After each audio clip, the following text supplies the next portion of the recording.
Malaquias capítulo 2, vamos então do verso 10 a 16. Eu lerei os versos pares e toda a igreja numa só voz lerá os versos ímpares.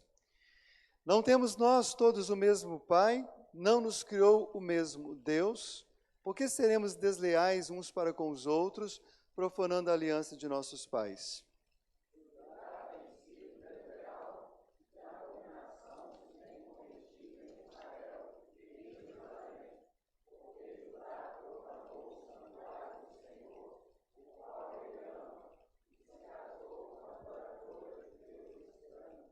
O Senhor eliminará das tendas de Jacó o homem que fizer tal, seja quem for, e o que apresenta ofertas ao Senhor dos exércitos.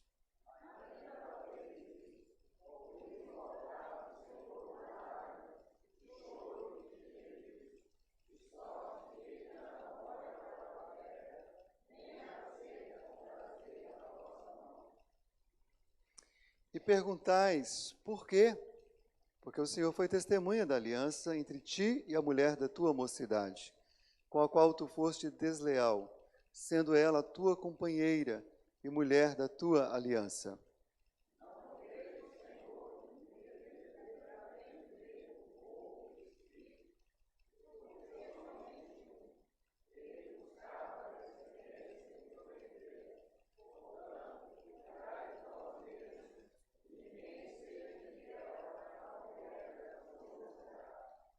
Porque o Senhor, Deus de Israel, diz que odeia o repúdio e também aquele que cobre de violência as suas vestes. Diz o Senhor dos exércitos. Portanto, cuidai de vós mesmos e não sejais infiéis. Queria convidar a igreja a repetir comigo essas duas últimas frases. Vamos lá? Cuidai de vós mesmos e não sejais infiel. Aqui, como em quase todo o livro, Malaquias está denunciando a infidelidade do povo de Israel.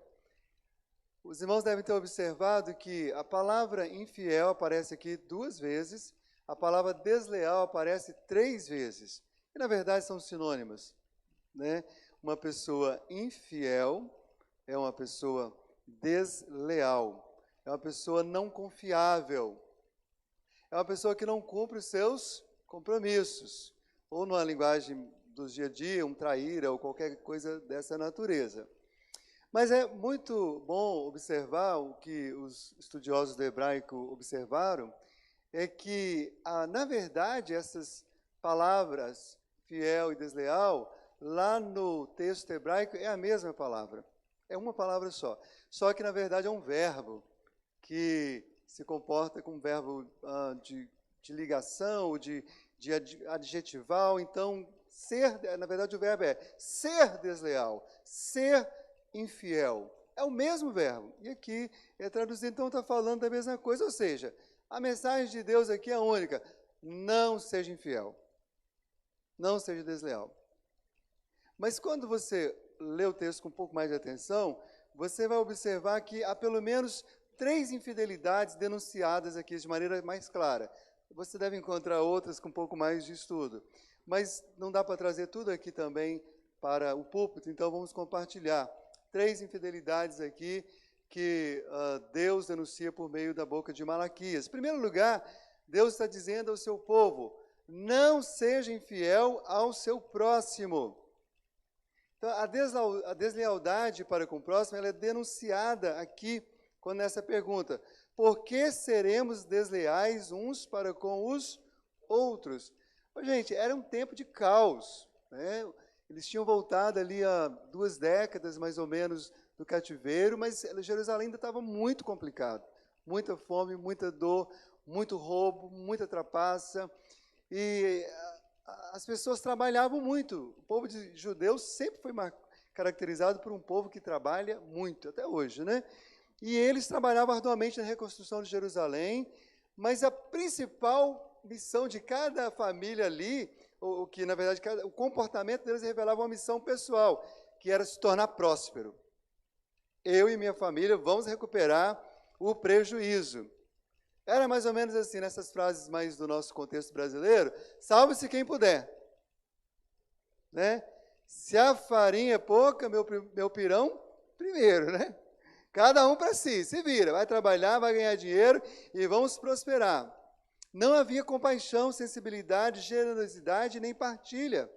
Ao contrário, havia egoísmo, trapaça, infidelidade, deslealdade entre os judeus, entre os amigos, entre os negociantes, entre os agricultores, entre todas as pessoas. E Malaquias diz o seguinte, peraí, vocês se comportam como se fossem estranhos, como se estivessem lá em Babilônia ainda. Não tem vocês o mesmo Pai? Não tem vocês o mesmo Deus? Não são vocês irmãos? Por que vocês se comportam como se fossem os únicos? Como se não existe ninguém ao redor de vocês? Irmãos, aqui eu preciso fazer uma questão, uma observação teológica, no sentido salvífico, da salvação, do nosso relacionamento íntimo com Deus. A Bíblia é clara, somente são filhos de Deus, pessoas que, de fato, creem no Senhor Jesus, né? Está lá em João 1,12, a todos quanto receberam e creram no seu nome, deu-lhes o poder de serem feitos filhos de Deus. Então, esse é o sentido mais profundo desse relacionamento filial e paternal. Certo? Isso aí é bíblico, teológico, a gente não pode abrir mão disso. Mas, no sentido da nossa origem comum, né, da criação, da nossa semelhança com outros seres humanos, sim, todos nós somos filhos do mesmo Deus. Todos nós somos criados à semelhança de Deus. Claro que o pecado corrompeu essa imagem, mas esse é o fato original. Isso não muda. Todos os 7 bilhões do planeta Terra são criados por Deus, pela vontade soberana de Deus. E nesse sentido, Deus é Pai de todos. Observe aqui o paralelismo, né, que é muito comum na literatura hebraica. Você tem duas afirmações ou duas perguntas, que praticamente é uma repetição, só que de forma diferente. Então, quando ele diz assim, não temos nós o mesmo Pai, não nos criou o mesmo Deus, essas perguntas são praticamente as mesmas. E essa pergunta vale para todos os seres humanos. Provavelmente, é muito possível que Malaquias estivesse pensando principalmente no povo judeu, mas não é biblicamente errado pensar que isso tem uma abrangência muito maior. A gente vê isso nas palavras de Jesus, irmãos, de uma maneira muito mais especial, que eu queria chamar a atenção dos irmãos, que é um tipo de irmandade, fraternidade, relacionamento, que vai além de religião, cor, raça e sexo. Lembra os irmãos, quando os fariseus judeus, então eles eram da raça judaica, eram da religião dos fariseus, do partido dos fariseus, ali era uma mistura de política, religião e raça, né? Eles chegam para Jesus e falam assim, quem é o meu próximo? E essa palavra pode ser tranquilamente traduzida como, quem é meu irmão? Quem é meu chegado? Com quem que eu devo me preocupar? E os irmãos conhecem bem a história, né?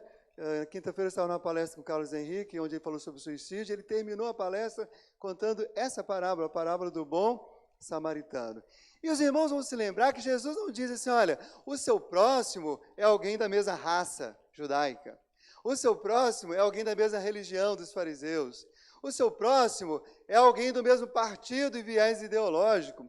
O seu próximo não é alguém da sua mesma condição socioeconômica. Não. Jesus não dá nenhuma... Ainda que todas essas pessoas também poderiam ser seu próximo. Mas Jesus não diz isso. Jesus conta uma história onde um homem tinha sido assaltado, ferido, jogado à beira da estrada, e depois várias outras pessoas passam, vê a situação trágica daquele homem, morrendo ali, a maioria das pessoas que passam, não vê nele o seu próximo, não é isso? Passa de largo e vai embora. Mas o samaritano, vê aquele homem, cuida das feridas dele, coloca ele no seu cavalo, leva até uma estrebaria, deixa lá para que ele continue sendo cuidado. E Jesus termina a história, como estudamos hoje na nossa classe de liderança, com uma boa pergunta. Qual é a boa pergunta que Jesus faz? Qual deles foi o próximo? De quem? Não precisava nem de responder, né? A pergunta era óbvia. Qual deles foi o próximo de quem? Foi isso que Jesus chamou, irmãos, em outra ocasião, de o segundo maior mandamento. Amarás o teu próximo como a ti mesmo. Mesmo que seu próximo esteja lá em Uganda, tão longe, do outro lado do Oceano Atlântico. De acordo com Cristo, nós devemos amar até os nossos inimigos. Olha que coisa, que paradoxo, né? O que nó na cabeça, principalmente das nossas mentes carnais. Mas o Espírito Santo em Cristo, à medida que a mente de Cristo cresce em nós, esse nó se desfaça, porque Jesus está dizendo que até alguém que se coloca como nosso inimigo pode se tornar o nosso próximo, que vai precisar de alguma forma da nossa vida, da nossa ajuda. Jesus falou: amai os vossos inimigos e orai pelos que vos perseguem. Irmãos, é isso que faz com que nós vivamos bem em sociedade.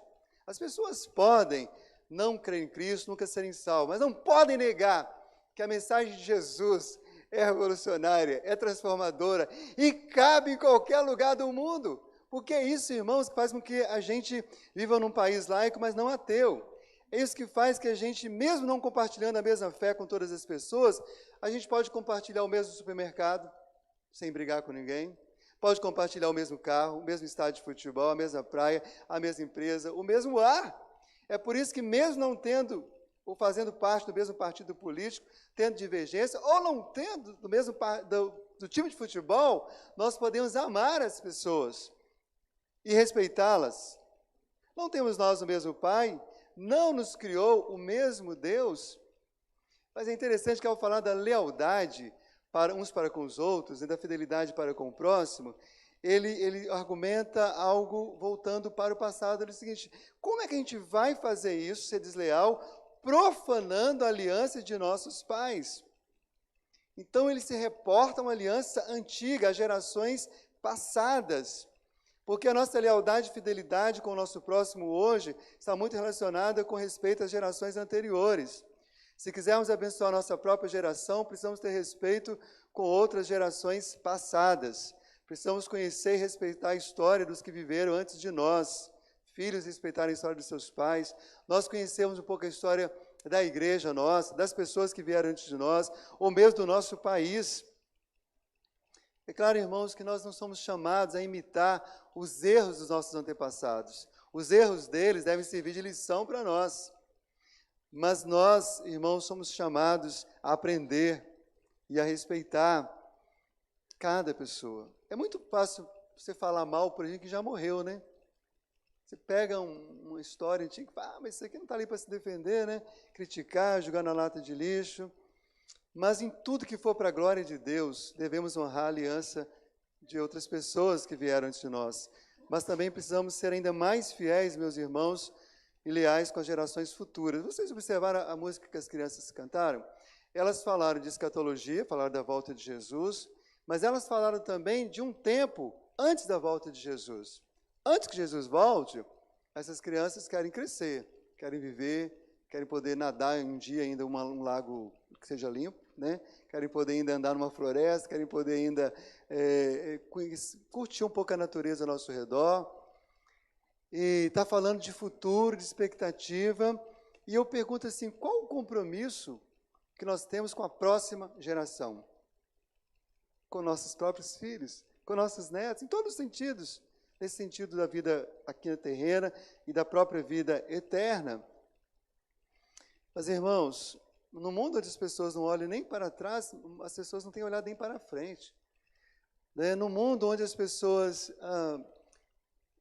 vivem no imediatismo, o aqui e agora é somente o que importa. Onde as pessoas não estão nem aí para as consequências dos atos seus para a sua própria vida. Pensar no futuro de outras pessoas que nem a gente conhece é algo simplesmente ridículo.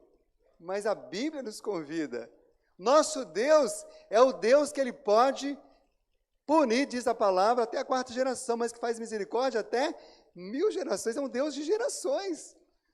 É um Deus que vai guiando a história toda, não somente um momento dela, meus irmãos, mas chama-nos a responsabilidade nessa condução dessa história.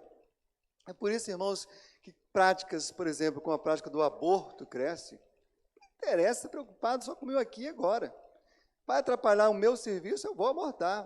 Não estou bem emocionalmente para poder suportar essa criança chorando, vou matá-la.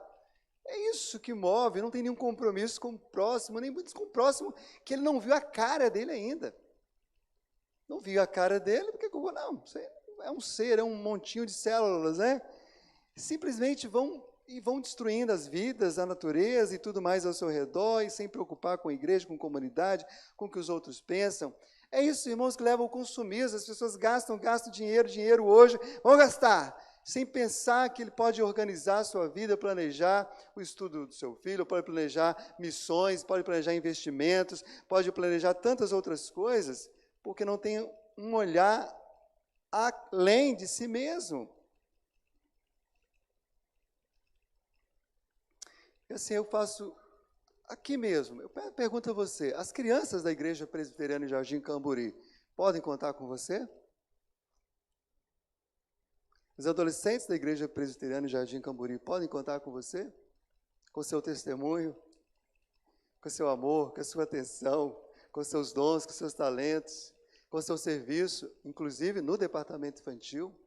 Irmão, o departamento infantil é uma área da igreja que nunca deveria ter escassez de professores, porque temos muitos, todos nós aqui podemos ser professores de certa forma, no sentido de que nós já temos uma experiência além dessas crianças e deveríamos ter algo para ensiná-las. Eu sei que nem todos têm o dom, talvez não vão fazer com a mesma excelência, mas pode de alguma forma contribuir para que essas crianças cresçam na graça e no conhecimento de Jesus. Por isso, quando batiza-se criança, o compromisso é alto do pai e da igreja com o futuro desse menino, dessa menina. Eu pergunto se a IPJC pode contar com você. Porque dentro da igreja nós temos muitos próximos.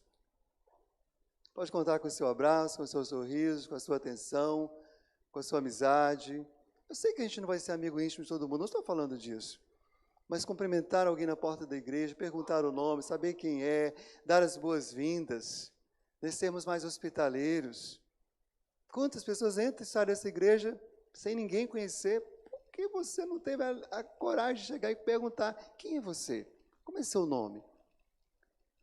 Nós precisamos nos importar uns com os outros, não podemos ser desleais uns com os outros.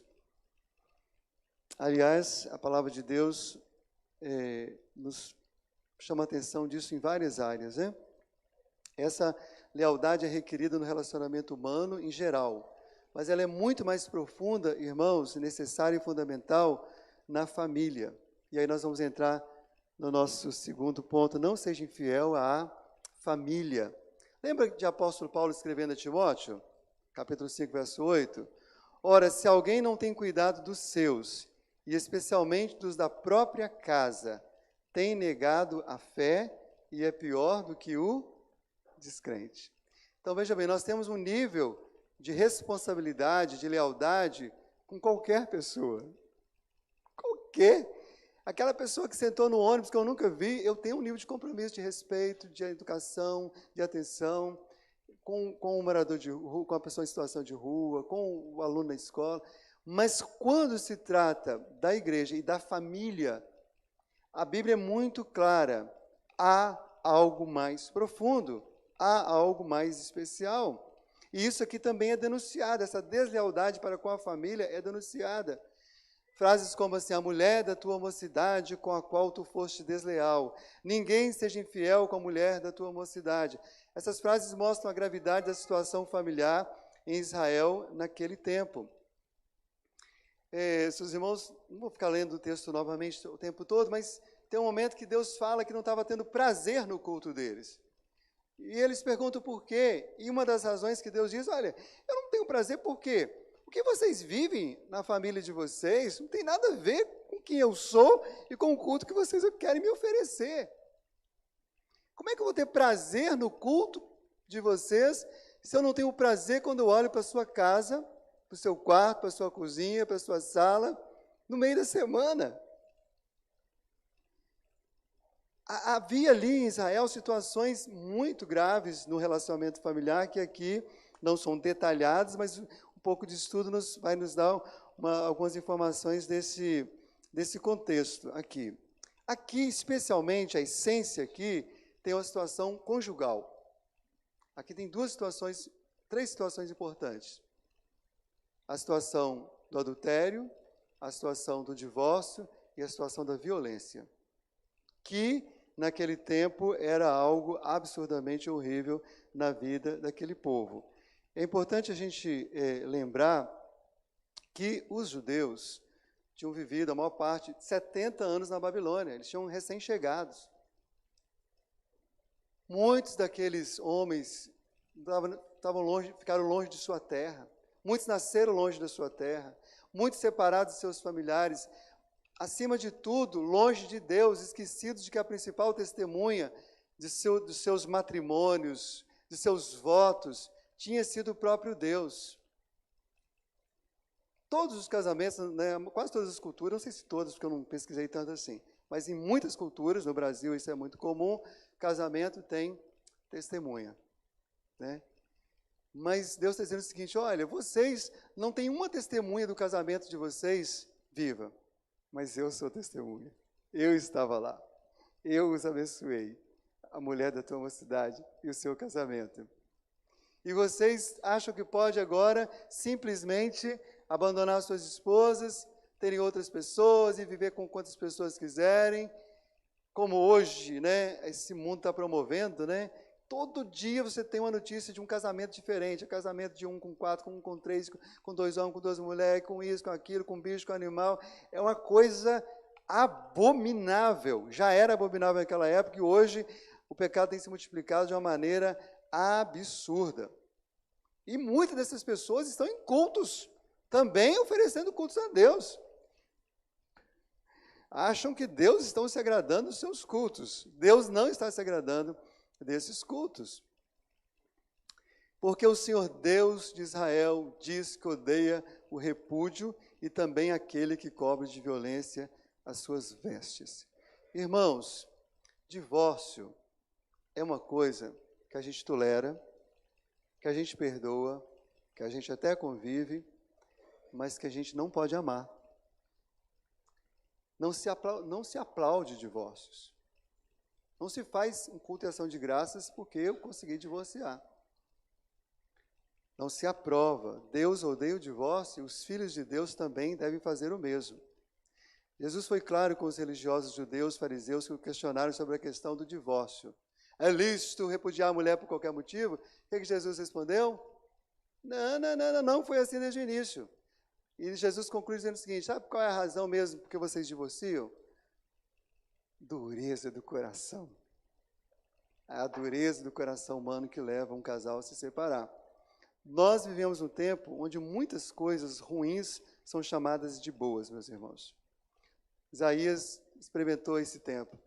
E ele disse assim, ai dos que ao mal chamam bem e ao bem mal, que fazem da escuridade luz e da luz escuridade, põem o amargo por doce e o doce por amargo. E eu falo, irmãos, primeiro pelas Escrituras, mas eu tenho testemunho de irmãos queridos que sofreram o revés do divórcio, mas que amam Jesus, e eles sabem o quanto amargo foi. Por outro lado, observem que Deus diz que odeia o divórcio, mas Deus não diz que odeia o divorciado. Talvez você vai pegar assim, mas aqui fala que ele vai eliminar e tal. Irmãos, o Antigo Testamento especialmente, mesmo no Novo Testamento, mas o Antigo Testamento tem coisas que são extraordinárias, não são ordinárias. Os atos punitivos de Deus no Antigo Testamento são na proporção dos atos revelatórios de Deus. Um Deus que bradava e as pessoas ouviam naquela época. Um Deus um povo que viu o mar vermelho se abrir diante de si e depois fechar, vendo os inimigos serem punidos. Não era um povo que Deus podia dar o luxo de simplesmente perdoar. Deus precisava punir. Por isso aqui há atos de Deus muito mais severos.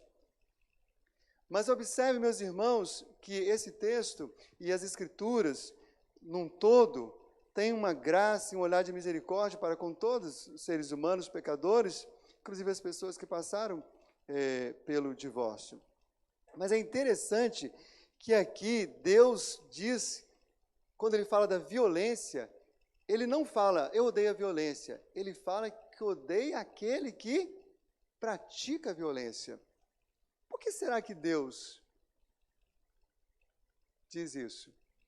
Observe a diferença. Quando ele fala de divórcio, e depois ele fala de violência. E ele fala que odeia a violência. Irmãos, a violência doméstica, sobretudo, contra o cônjuge, é algo totalmente contrário ao plano de Deus, ao caráter de Deus, porque o casamento foi feito, dentre outras coisas, para revelar a glória de Deus, o caráter de Deus, quem é Deus. E assim como Deus é um, Pai, Filho e Espírito Santo são um homem e uma mulher que se amam são um. E deveriam expressar essa unidade, esse amor, essa comunhão perfeita que existe em Deus, deveria estar presente num relacionamento. E quando alguém violenta isso, seja de qualquer forma, está de fato desagradando a Deus e trazendo tristeza ao seu coração. E a palavra de Deus aqui é dura quanto a isso. Irmãos, muito antes de surgir a Lei Maria da Penha, Deus já tinha dito: eu não me alegro, eu abomino a violência doméstica. E é interessante que alguns estudiosos do texto hebraico, e eu não sou muito aprofundado no hebraico, então o que a gente lê é o que eu vejo nos comentários mesmo, de outros mais aprofundados do que eu. Mas vários estudiosos vão dizer o seguinte, e quando ele fala o seguinte, que ele odeia aquele que traz violência debaixo de suas vestes, ou sobre suas vestes, ele está falando diretamente da esposa. Os irmãos se lembram de Boaz e Ruth? Como é que Boaz se casa com Ruth? Assim, a toma como esposa. Ele lança a sua capa. Isso era um costume. Quando o homem trazia o seu manto e lançava, ele estava dizendo: você é minha, nós vamos ser um, nós vamos viver para sempre. Né? E muitos acreditam que quando ele está falando disso, ele está dizendo justamente: maldito, eu odeio aquele que cobre de violência as suas vestes, ou seja, sua própria esposa, né? que ao invés de cobri-la com amor, a cobre de violência. Por isso, irmãos, nenhuma pessoa que chega no meu gabinete com reclamação de violência, se for comprovada, é recomendada permanecer no relacionamento, a não ser que este homem se arrependa, ou que esta mulher se arrependa, ou que esta pessoa se arrependa, porque são duas coisas igualmente abomináveis diante do Senhor, que nós precisamos, de fato, denunciar e não se alegrar. Irmãos, a palavra de Deus resume a lealdade na família com duas palavrinhas: amor e respeito. Vou lembrar rapidinho aqui Efésios. Aos maridos ela ordena: amai a vossa mulher como também Cristo amou a igreja e a si mesmo se entregou por ela. Às mulheres ele orienta: sejam submissas ao seu próprio marido, como ao Senhor, e respeite ao marido. Aos filhos ela ensina: obedecer a vossos pais o Senhor, pois isso é justo. Honra teu pai e a tua mãe. Aos pais ele lembra: não provoquei os vossos filhos a ira, mas criai-os na disciplina e na admoestação do Senhor. Está aqui. De acordo com esses textos e com toda a Bíblia, existe uma fidelidade, irmãos, que vai crescendo, do próximo para a família. Mas em terceiro e último lugar, eu quero destacar que todas essas duas fidelidades, para com o próximo e para com a família, depende da nossa fidelidade para com Deus. Depende da nossa fidelidade para com Deus. Não seja infiel a Deus. A deslealdade é denunciada, especialmente aqui no verso 11. Judá tem sido desleal e abominação se tem cometido em Israel e em Jerusalém, porque Judá profanou o santuário do Senhor que ele ama e se casou com a adoradora de Deus estranho. Judá tem sido desleal, porque Judá profanou o santuário do Senhor. Santuário é símbolo da presença de Deus, da manifestação da glória de Deus. Profanar o santuário que Deus amava era uma ofensa direta para com o próprio Deus. Mas vale a pena a gente recorrer também novamente ao texto original, porque a palavra ali, santuário, também é uma palavra que em outros textos da Bíblia é usado para falar do próprio povo de Deus. É exatamente aquilo que Paulo depois vai escrever aos Coríntios, meus irmãos. Acaso não sabeis que o vosso corpo é santuário do Espírito Santo que está em vós, o qual tendes da parte de Deus e que não sois de vós mesmos, porque fostes comprados por preço. Agora, pois, glorificai a Deus no vosso corpo. Ou seja, quando a gente se reúne num culto como esse, isso é importante, já preguei sobre isso, a gente vem para nos ajuntar e glorificar a Deus nesse lugar. Mas antes disso, a Bíblia está dizendo, glorificai a Deus no vosso corpo, nossa maneira de viver. O povo de Israel era o santuário que Deus tinha escolhido para revelar a sua glória a todos os demais povos. Hoje a igreja é esse santuário, todos nós juntos, mesmo que não estejamos no templo. Por isso, a maneira como nós vivemos a vida, relacionamos com a família, com a igreja, com as pessoas, podem ser de fato louvor a Deus, culto a Deus ou não. Mas aqui essa questão está mais forte ainda, porque fica evidente que quando ele acrescenta a infidelidade para com Deus, ele diz, é o fato que Judá se casou com a adoradora de Deus estranho. Em toda a Bíblia, Deus alerta sobre o perigo e as consequências desastrosas de homens aliançados com Deus se casarem com mulheres não aliançadas com Deus e também de mulheres de Deus casarem com homens não aliançados com Deus. Lembra quando Abraão foi ajudar Isaac a se casar? Não, não vai casar com ninguém daqui não. Vai lá, vamos procurar alguém que tem da família que conhece o Deus que nós servimos. Lembra quando o povo de Canaã está indo, Deus para todo o povo, entrega a lei e dá uma orientação clara para Moisés, cuidado para que não faças aliança com os moradores da terra de Canaã, não suceda que em se prostituindo eles com os deuses e lhes sacrificando, alguém te convide. E comas dos seus sacrifícios e tomes mulheres das suas filhas para os teus filhos. E suas filhas, prostituindo-se com seus deuses, façam também os teus filhos se prostituírem com os seus deuses. Aí você vai falar assim, não, pastor, mas eu sou muito santo. E ainda usa argumento bíblico, né? A Bíblia fala que a mulher não crente é santificada pelo marido não crente e vice-versa. De fato, isso pode acontecer. Né? Mas isso é outra situação. A pessoa que converteu a situação, já estava lá nessa situação, não vai separar, vai ter que preservar e vai ter que santificar o outro. Mas o que ele está dizendo aqui para mim, para você, irmãos, com toda a clareza, é que é um engano. Mas eu tenho 10 casos de homens e mulheres que contraíram matrimônio e um se converteu. Irmãos, louva a Deus por isso, você foi alvo da misericórdia de Deus. E eu sei que aqui na igreja tem casos assim, graças a Deus, pessoas hoje rendendo ao Senhor e tal. Mas vai contabilizar para você ver a proporção. Irmão, nem Salomão escapou.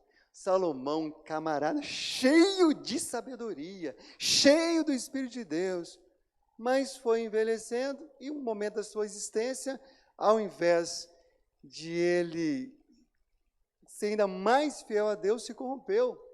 Basta você ler, eu não vou ler agora porque o tempo não dá. Primeiro livro de Reis 11, diz a palavra de Deus que Salomão casou com várias mulheres que adoravam outros deuses e ele mesmo mandou construir altares para os ídolos. Se Salomão não escapou, você vigia. Agora, irmãos, eu não estou falando aqui de o fato de um presbiteriano casar com um presbiteriano, não estou falando disso.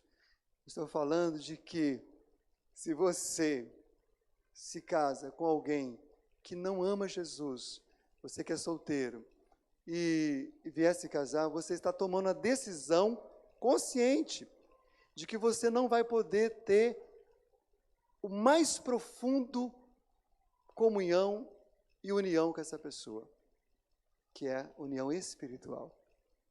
Não tem, porque ele não está com seu coração, ela não está com seu coração rendido ao Senhor. Pode não ser da mesma religião, mas você precisa ter certeza que essa pessoa já entregou a sua vida a Jesus.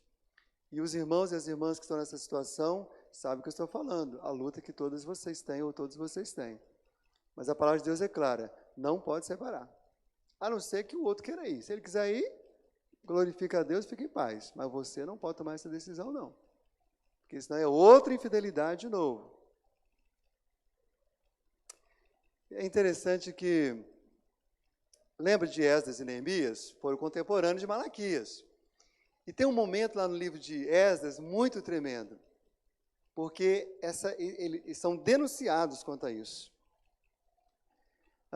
Os príncipes do povo de Israel falam assim, olha, pois os filhos de Israel tomaram das suas filhas, falando das filhas dos babilônios, idólatras, e assim se misturou a linhagem santa com os povos dessas terras. E até os príncipes e magistrados foram os primeiros nessa transgressão. Agora, olha só a reação e as palavras de Esdras, quando os príncipes fazem essa confissão. Ouvindo eu tal coisa, rasguei as minhas vestes e o meu manto, e arranquei os cabelos da cabeça e da barba, e me assentei atônito. Então se ajuntaram a mim todos os que tremiam das palavras do Deus de Israel, por causa da transgressão do cativeiro. Casados com idólatras, tornaram-se também idólatras. E isso Deus chama de abominação. Irmãos, e não há oferta humana que aplaque a ira de Deus. Nossa, não. Deus, Ele trata isso conosco, do jeito dEle, no tempo dEle. Quando a idolatria se instala na vida de uma pessoa, de um povo, de uma igreja, o culto se torna um mero teatro. Queria convidar os irmãos a ler comigo aqui o verso 13. Você que está com a sua Bíblia aberta. Vamos ler juntos? Ainda fazeis isto, cobris o altar do Senhor de lágrimas, de choro e de gemidos, de sorte que ele já não olha para a oferta, nem aceita com prazer da vossa mão. Irmãos, se os nossos corações estão regidos, dominados, liderados por ídolos ao longo dos dias, qualquer manifestação nossa, qualquer tipo de culto, de liturgia, de expressão emocional, intelectual, mesmo sendo bíblica em si, não tem nenhum sentido para Deus. Por isso que especialmente quando a gente está junto assim, para adorar a Deus, a gente precisa falar, Deus, eu quero colocar minha vida no Senhor. E todos os ídolos que porventura eu tenho erguido nessa semana, eu preciso que o Senhor desmorone, caia por terra em nome de Jesus. E quero após esse culto estar mais santificado e mais longe dos ídolos e mais perto do Senhor, te adorando em espírito e em verdade. Irmãos, nós lemos aqui na hora da liturgia, amarás o Senhor teu Deus de todo o teu coração, de toda a tua alma, de todo o entendimento, de toda a tua força. Ou seja, a fidelidade, a lealdade, o amor para com Deus deve estar em primeiro lugar. Esse é o primeiro e maior mandamento. Onde Deus não está em primeiro lugar, sempre há idolatria, sempre há deslealdade e sempre há infidelidade para com Ele. Não devemos titubear, irmãos, entre nossa lealdade a Deus e lealdade aos homens. E onde há infidelidade, deslealdade para com Deus, é preciso haver arrependimento. Se você estiver vivendo um momento de encruzilhada, a gente tem que agradar, eu tenho que ir para a direita ou para a esquerda, agradar minha família ou a Deus, agradar meu chefe ou a Deus, olha, presta atenção que o apóstolo Paulo disse aos Gálatas, pois busco eu agora a favor dos homens ou a favor de Deus? Ou procuro agradar aos homens, se estivesse ainda agradando aos homens, não seria servo de Cristo. Eu não conheço seu coração, sua vida, mas eu preciso repetir esta palavra. Se você ainda está vivendo em função de agradar aos homens, pergunte-se, você é de fato servo de Cristo?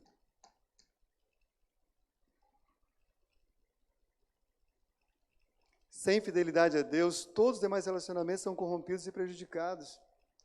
Nós precisamos resgatar aquela firmeza dos apóstolos. Os apóstolos foram presos, açoitados. Quando chegaram diante do Senado judaico, Gamaliel, a turma toda, Eles falaram o seguinte: olha, já demos uma surra a vocês, vocês foram soltos, olha, mas por favor, parem de pregar.